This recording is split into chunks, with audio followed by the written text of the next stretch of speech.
வணக்கம், நான் தான் Shabdeena. Welcome back to Shabdeena's kitchen. இன்றைக்கி நம்ம சேனலில் பார்க்க போகிற ப்ரிப்பரேஷனா சோயா பிரியாணி, அதாவது மீல் மேக்கர் வச்சு ஒரு பிரியாணி பண்ணியிருக்கேன். நிறைய பேருக்கு நான்வெஜிடேரியன் சாப்பிடணும்னு சொல்லி ஆசை இருக்கும், ஆனால் நான்வெஜிடேரியன் சாப்பிட முடியாது.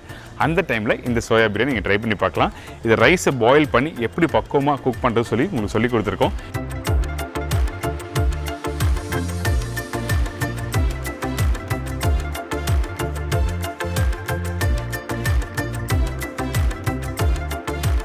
அதுக்கு பிறகு பன்னீரை வச்சு நம்ம நிறைய கறி ப்ரிப்பரேஷனாக பண்ணியிருக்கோம்ல, ஆனால் இன்றைக்கி நம்ம பார்க்க போகிறது பன்னீர் 65 எப்படி பண்ணுறது பார்க்க போகிறோம்.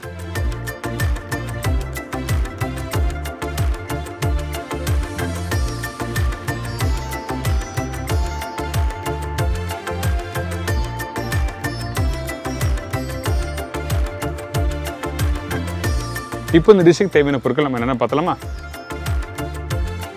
இந்த ப்ரிப்பரேஷன் தேவையான பொருட்கள்: basmati rice 300 gram, meal maker 80 grams, onion 4 number, tomato 2 numbers, green chilli 4 to 5 numbers, கொத்தமல்லி 1 கைப்பிடி, புதினா 1/2 கைப்பிடி, curd 100 ml, turmeric powder 1/4 teaspoon, chilli powder 1 tablespoon, biryani powder masala 1/2 teaspoon, saffron தேவையான அளவு, ஆயில் 150 ml, சால்ட் தேவையான அளவு, நெய் தேவையான அளவு, முழு கரம் மசாலா 5 grams, அதாவது பட்டை, லவங்கம், பிரிஞ்சி இலை, ஏலக்காய், மேஸ். இதாங்க இந்த ப்ரிப்பரேஷன் தேவையான பொருட்கள். இந்த பிரியாணி பண்ணுறதுக்கு முன்னாடி நம்ம என்ன பண்ண போறோம்னா பேசிக் மிசம்லாம் ரெடியாக இருக்கணும். அதனால் அரிசியை கரெக்டாக ஒரு 20 minutes ஊற வைக்கிறோம். ப்ரிப்பரேஷன் ஸ்டார்ட் பண்ணுறதுக்கு முன்னாடி 20 நிமிஷம் ஊற வச்சா மட்டும் போதும், ரொம்ப நேரம் ஊற வைக்க வேண்டாம். அதே டைமில் அரிசியை வாஷ் பண்ணிவிட்டு ஊற வைக்கணும், ஊற வச்சுட்டு வாஷ் பண்ணக்கூடாது. இப்போது அரிசி ஊற வச்சுருக்கோம். இதுக்கு பிறகு சோயாவும் தண்ணியில் நல்லா ஊற வைக்கிறோம். ஊற வைக்காமல் அப்படியே போட்டிங்கன்னா கண்டிப்பாக அந்த சோயா கரெக்டாக அந்த மசாலா இறக்காது. அதனால் தண்ணி ஆட் பண்ணி கரெக்டாக ஒரு 1.5 மணி நேரம் நல்லா ஊற வச்சுருங்க. ஊற வச்ச பிறகு தண்ணி நல்லா உறிஞ்சிருக்கும். அதுக்கு பிறகு நல்லா ஸ்க்யூஸ் பண்ணிவிட்டு தான் மசாலாவில் போட்டு குக் பண்ண போகிறோம்.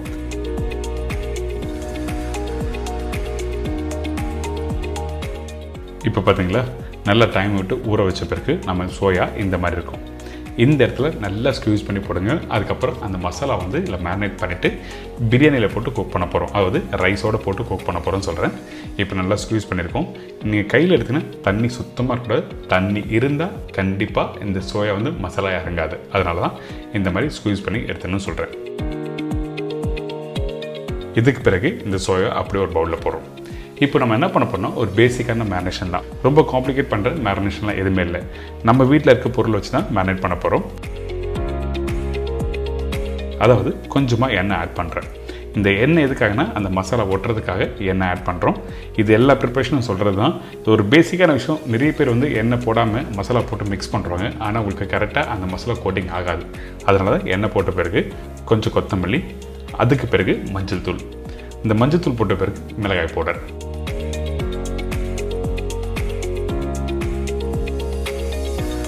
இதுக்கு பிறகு இஞ்சி பூண்டு பேஸ்ட், இதெல்லாம் போட்டு நம்ம என்ன பண்ணுறோம், லைட்டாக மேரினேட் பண்ணுறோம். அதே டைமில் புதினாவை ஆட் பண்ணிக்கோங்க.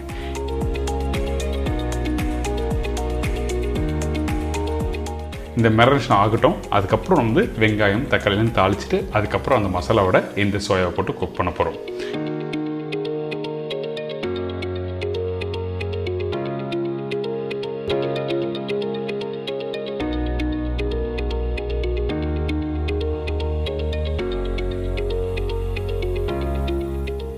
இப்போ இந்த சோயா ரெடி ஆயிடுச்சு.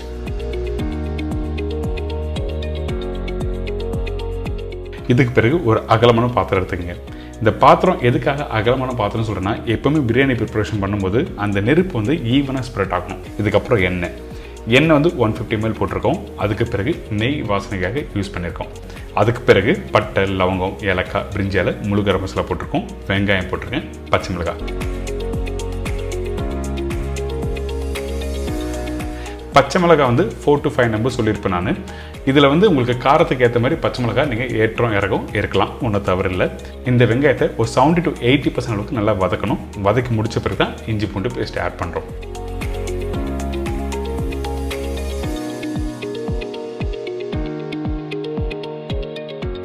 இந்த இஞ்சி பூண்டு பேஸ்ட் 2 டேபிள்ஸ்பூன் போட்டிருக்கேன். இந்த இஞ்சும் பூண்டும் ஈக்குவல் குவான்டிட்டி அரைச்சி போட்டிருக்கோம் இந்த ப்ரிப்பரேஷனுக்கு. இப்போது இந்த இஞ்சி பூண்டு போட்டு நல்லா வதக்குங்க. வதக்கி முடித்த பிறகு தக்காளி தக்காளி கட் பண்ணி போடுறது கொஞ்சம் பெருசாக. எதுக்காகனா இந்த மசாலாவோட குக் பண்ணி முடித்த பிறகு அந்த தக்காளி முழுசாக தெரியணும். அதனால தான் தக்காளி பெருசாக கட் பண்ணி போட்டிருக்கோம். அதுக்கு பிறகு மஞ்சத்தூள், மிளகாய் பவுடர்,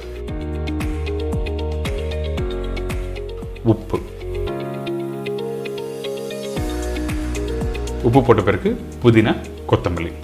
ஸோ இதெல்லாம் வந்து நீங்கள் வீட்டில் ப்ரிப்பரேஷன் பண்ணும்போது இப்படியும் பண்ணலாம். அப்படின்னா தக்காளியில் தயிர், மசாலா, கொத்தமல்லி, புதினா எல்லாத்தையும் நல்லா மிக்ஸ் பண்ணிவிட்டு அதுக்கப்புறம் ஒன்றாவும் நீங்கள் போடலாம். அது நம்மளோட விருப்பம் தான். அந்த பக்குவம் தெரிஞ்சால் மட்டும்தான் ஈஸியாக நீங்கள் வீட்டில் பண்ண முடியும்.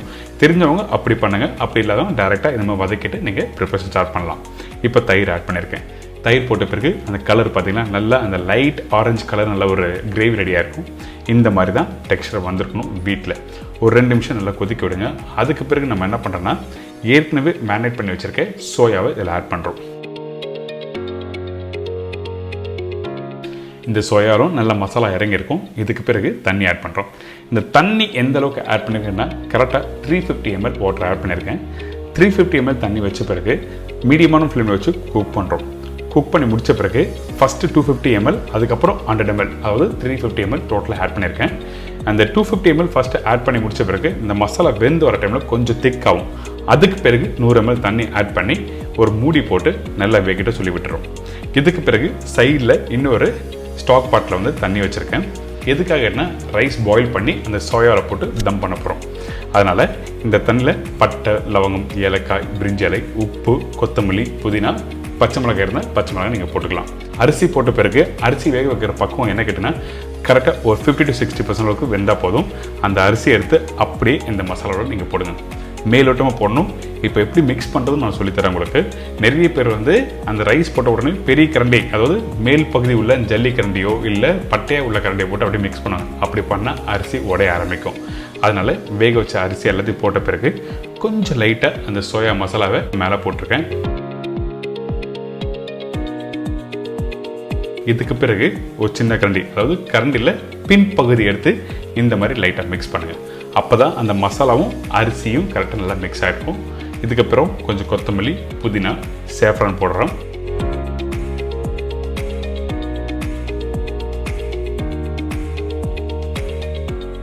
சேஃப்ரான் தேவையான அளவுக்கு நீங்கள் ஆட் பண்ணலாம். சேஃப்ரான் இல்லைன்னா ஒன்றும் தப்பு இல்லை. அதுக்கப்புறம் பிரியாணி பவுடர். இந்த பிரியாணி பவுடர் மசாலா எப்படி பண்ணுறதுன்னு சொல்லி உங்களுக்கு சொல்லி கொடுத்துருக்கேன் ஆல்ரெடி. அதோட லிங்க்கும் கீழே கொடுத்துருக்கேன், வேணா நீங்கள் செக் பண்ணிக்கலாம்.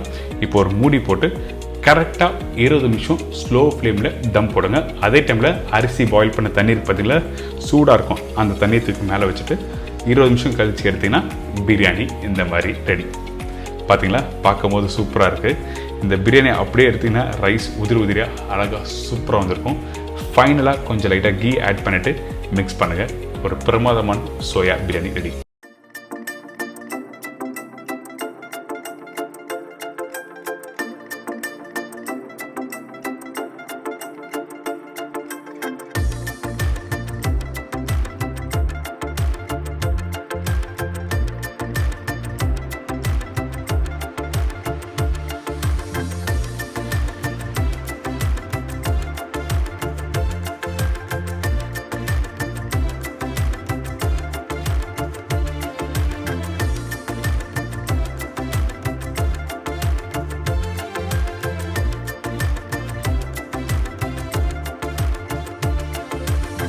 அடுத்தது பன்னீர் 65 எப்படி பண்ணுறது பார்க்க போகிறோம். பன்னீர் 2 பாக்கெட், கடலை மாவு 3 டேபிள் ஸ்பூன், அரிசி மாவு 1 tablespoon, chilli powder 1.25 tablespoon, தனியா பவுடர் 1 டேபிள் ஸ்பூன், மஞ்சத்தூள் சிறிதளவு, சோம்பு 1/4 teaspoon, black pepper powder 1 tablespoon, பொடிசை நறுக்கிய இஞ்சி 3/4 டேபிள் ஸ்பூன், கொத்தமல்லி தேவையான அளவு, கருவேப்பிலை தேவையான அளவு, லெமன் 1 நம்பர், உப்பு தேவையான அளவு, ஆயில் ஃப்ரை பண்ணுறதுக்கு தேவையான அளவு. இதாங்க இந்த ப்ரிப்பரேஷன் தேவையான பொருட்கள். ஃபஸ்ட்டு நீங்கள் இந்த ப்ரிப்பரேஷன் பண்ணுறதுக்கு முன்னாடி அந்த பன்னீரோட குவாலிட்டி எப்படி இருக்குது, புளிப்பாக இருக்கா இல்லையா சொல்லி ஃபஸ்ட்டு செக் பண்ணணும். இந்த பன்னீர் கட் பண்ணி முடித்த பிறகு ரொம்ப புள்ளியாக இருந்ததுன்னா அப்போ அந்த பன்னீரோட குவாலிட்டி நல்லா இல்லைன்னு அர்த்தம். அதனால் நீங்கள் கட் பண்ணி முடித்த பிறகு சாப்பிட்டு பார்க்கலாம். அப்படி இல்லைன்னா நீங்கள் இந்த மாதிரி கட் பண்ணி பார்த்தாலே தெரிஞ்சிடும். இப்போ கட் பண்ண பன்னீரை ஃபஸ்ட்டு தண்ணியில் போட்டு வச்சுருக்கேன். எப்போவுமே கட் பண்ணி முடித்த பிறகு தண்ணியில் போட்டு வைங்க, அப்போ தான் அந்த புளிப்பு தன்மை ஏறாது. இதுக்கு பிறகு மசாலா எப்படி பண்ணுறதுன்னு பார்த்துடலாம். ஃபஸ்ட் நம்ம என்ன பண்ணுறோம்னா பெரிய பவுலில் காஷ்மீரி சில்லி பவுடர் போட்டிருக்கேன். இதுக்கு பிறகு தனியா பவுடர், மஞ்சத்தூள், உப்பு, சோம்பு, மிளகுத்தூள்.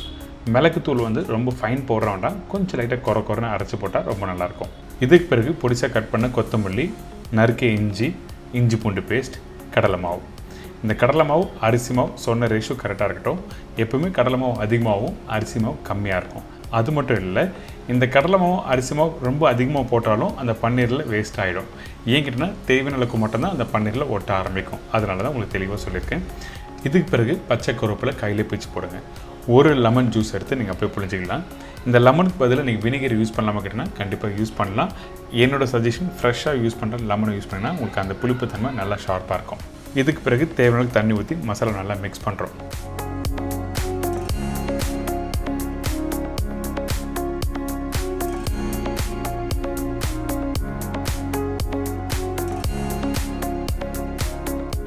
மசாலா ஃபஸ்ட்டு நல்லா மிக்ஸ் பண்ணுறேங்க. இந்த மாதிரி கெட்டியாக இருந்ததுன்னா பன்னீரோட போட்டு மிக்ஸ் பண்ணுறதுக்கு கரெக்டாக வராது. ஏன் கேட்டிங்கன்னா பன்னீர் நல்லா சாஃப்டாக இருக்கும்ல, அந்த டைமில் கொஞ்சம் லைட்டாக மசாலா லூஸாக இருந்தால் ஒட்ட ஆரம்பிக்கும். அதனால திருப்பி தண்ணி தெளித்து லூஸ் பண்ணுறோம்.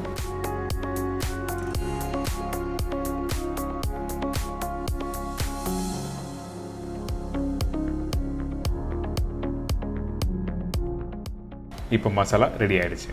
இதுக்கு பிறகு கட் பண்ணி வச்சுருக்க அந்த பன்னீரை போட்டு மெதுவாக மிக்ஸ் பண்ணுங்கள்.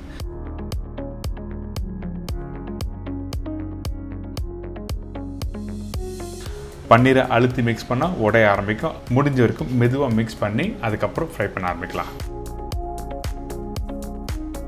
பார்த்தீங்களா, ரெடி ஆயிடுச்சா?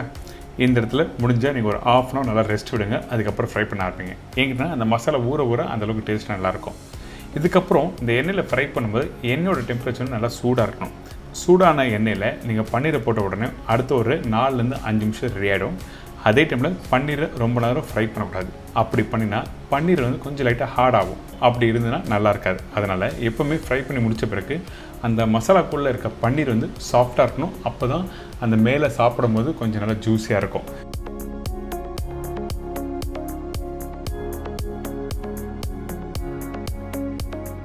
இன்றைக்கி ஒரு சூப்பரான ஸ்டைலில் இந்த பன்னீர் 65 எப்படி பண்ணி சொல்லி கொடுத்துருக்கேன். கண்டிப்பாக ட்ரை பண்ணி பாருங்கள், என்ஜாய் பண்ணுங்கள்.